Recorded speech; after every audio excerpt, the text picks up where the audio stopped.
কয়েকটা ভিডিওতে আমি দেখেছি, একটা ছেলে জুলাই নামে একটা গেঞ্জি গায়ে দেয়া ছিল, তারা একটা পুলিশের ব্যারিকেড নিজে নিজেই সরাচ্ছে এবং তপাস করে পড়ে যাচ্ছে একটা ইটের উপরে নিজে নিজে, এবং শেষে কয়েকজন ধরে বললো যে এই হয়েছে সেই হয়েছে।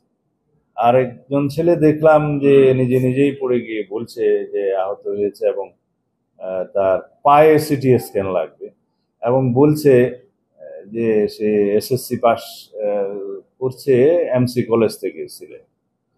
তো এই বক্তব্যগুলো আসলে বয়সের কারণে অনেকে আবেগে হয়তো অনেক কথা বলেছে, আমি সেটা নিয়ে ক্রিটিসাইজ করতে চাই না। আমি শুধু আহ্বান জানাবো যে আমাদের তরুণ প্রজন্ম যারা জুলাই গণ অভ্যুত্থানের সাথে জড়িত, যারা জীবন দিয়েছে, গুলির মুখে দাঁড়িয়েছে, তাদের সামান্য কিছু ভুল ত্রুটি থাকতেই পারে। সেটা আমরা আমাদের আমরা রাজনীতিতে যেহেতু অনেক দিনের আমাদের অভিজ্ঞতা, আমরা সেই দৃষ্টিকোণ থেকে দেখি এবং আশা করি তারা এই সমস্ত ভুলভ্রান্তি থেকে মুক্ত হবে ভবিষ্যতে, এবং জুলাই গণ অভ্যুত্থানকে যাতে আমরা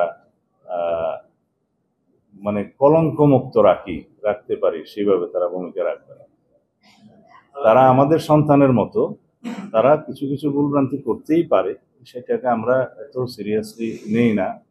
তাদেরকে সংশোধন হওয়া এবং তাদের অভিজ্ঞতা অর্জন করা এখনই সময়। তাদের ফাইন্ডিংস কি আসে দেখা যাক।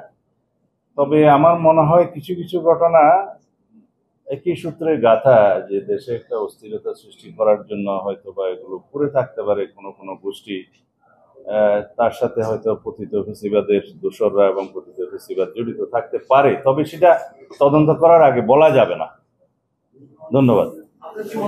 122 জন আমরা ছবি সহকারে আমাদের নেতা কর্মীদের তালিকা প্রকাশ করেছি। এই সংখ্যা আরো বেশি হবে যারা জুলাই ছাত্র গণ অভ্যুত্থানে নিজেদের প্রাণ বিসর্জন করেছেন, শহীদ হয়েছেন। দীর্ঘ 16 বছরের ফেসিবাদ বিরোধী গণতান্ত্রিক আন্দোলনে